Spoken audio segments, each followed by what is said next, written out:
Hari ini saya mau topik saya adalah face blindness.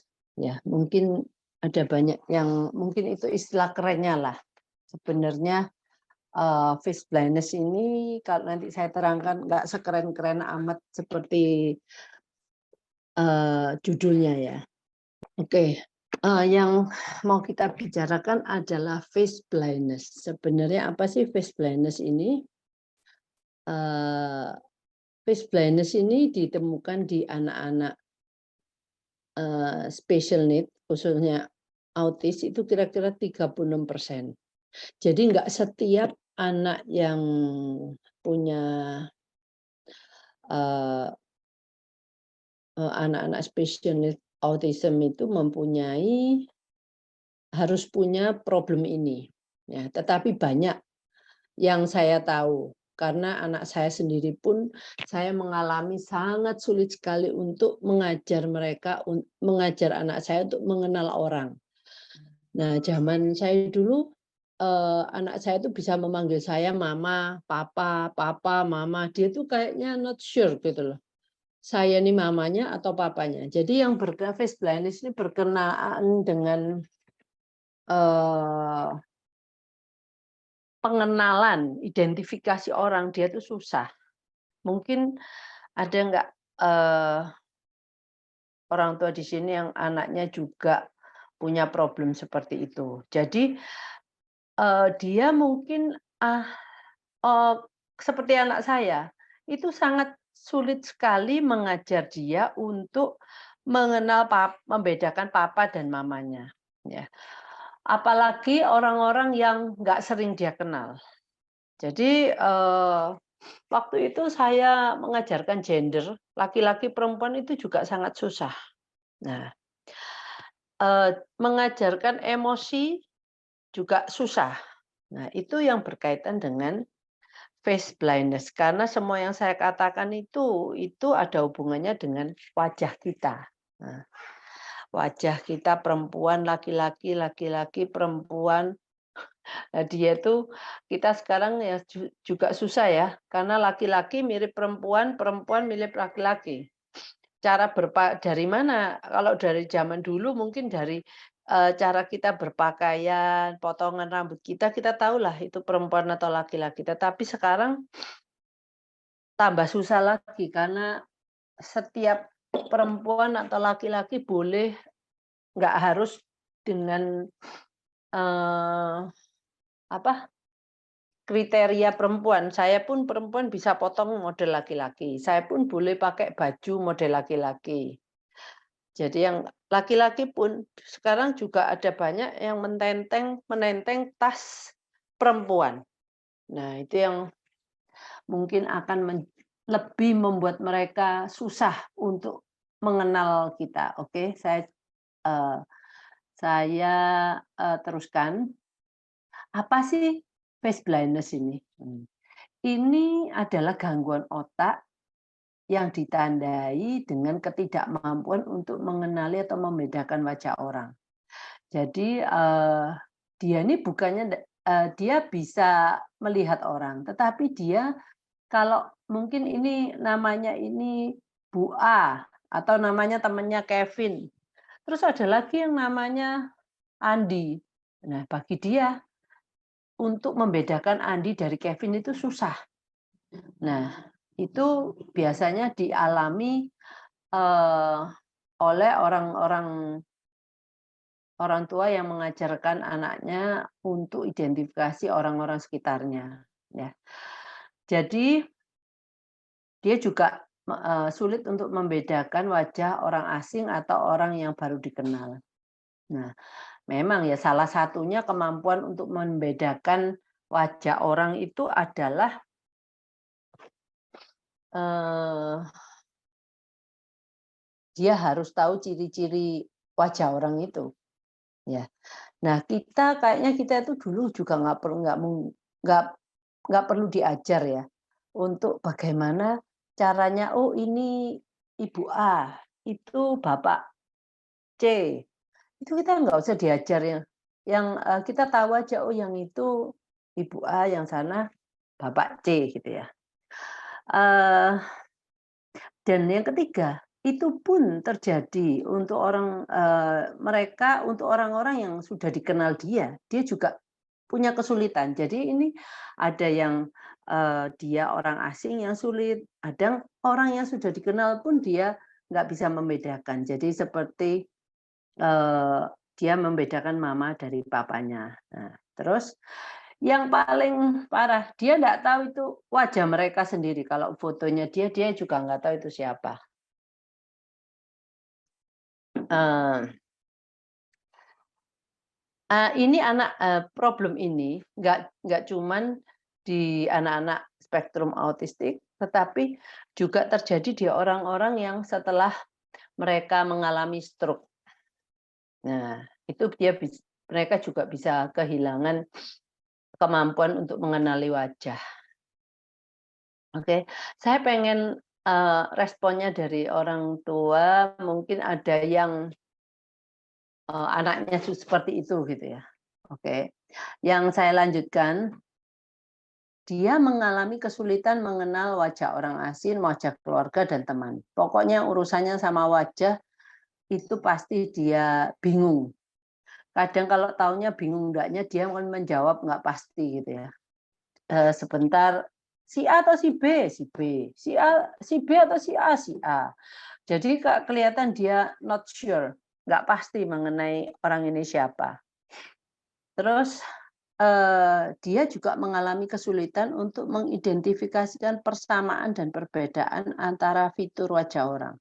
Seperti kalau orang ini mungkin matanya besar, yang satunya matanya sipit. Nah, jadi, karena itulah dia, eee, sulit, kayak hidungnya yang satunya agak, mancung seperti orang bule hidungnya mancung, kalau orang Afrika mungkin nggak semancung orang bule, ya. Terus yang juga menjadikan problem dari mereka adalah perubahan emosional. Jadi dia kalau orang-orang ini sudah satu orang itu kan eee, bisa melakukan banyak perubahan pada wajahnya, terutama pada waktu sisi emosionalnya nggak sama. Waktu dia marah wajahnya kayak gimana, waktunya dia seneng gimana, waktu dia sedih bagaimana, itu semua kan nggak sama wajah kita. Jadi, selain dia susah mengenali wajah, dia juga susah mengenali wajah orang yang sudah berganti karena ekspresinya juga berganti, gitu ya. Karena Eee, terus, menilai informasi seperti usia, jenis kelamin dari sekumpulan wajah. Nah, seperti orang ini usianya apa? Ini tua atau muda? Atau ini laki-laki atau perempuan? Dia juga sulit. Kalau semua ini dikumpulkan untuk mengidentifikasi wajah, itu diperlukan, dia harus tahu kira-kira usianya, bukan usianya ya, tapi ini anak kecil, orang dewasa, tua, dia laki-laki atau perempuan. Nah, itu bisa membuat dia makin mudah untuk, mengenali wajah orang itu. Karena kalau kita ditanya, "Kamu tadi ketemu siapa? Ketemu temannya mama yang seperti apa?" Setiap anak kan bisa menerangkan, "Oh, tadi itu temannya mama perempuan, agak gendut, rambutnya keriting, orangnya putih, terus pakai kacamata," whatever itu semuanya, setiap anak itu bisa mengatakan dengan jelas. Tapi kalau biasanya yang saya tahu anak-anak special need itu memang sulit untuk bisa mendeskripsikan seorang manusia. Tapi ini sekali lagi tidak, terjadi di semua anak spesial. Itu tadi seperti yang saya ngomong, itu terjadi di 36%. Kenapa saya tertarik mem membicarakan topik ini, karena itu juga, eee, salah satu kesulitan saya waktu saya, dengan anak saya ya. Dulu itu bagi saya itu saya mengumpulkan bermacam-macam foto anak perempuan, orang perempuan, anak perempuan, bermacam-macam foto lah laki-laki, laki-laki tua, muda, laki-laki yang punya jenggot, punya kumis, punya pokoknya macam-macam. Itu pun susah, mereka tidak bisa. Saya ngajar anak saya itu untuk laki-laki perempuan enggak dalam hitungan bulan, tahun. Sampai saya ngomong saya akan lakukan itu sampai, anak saya bisa.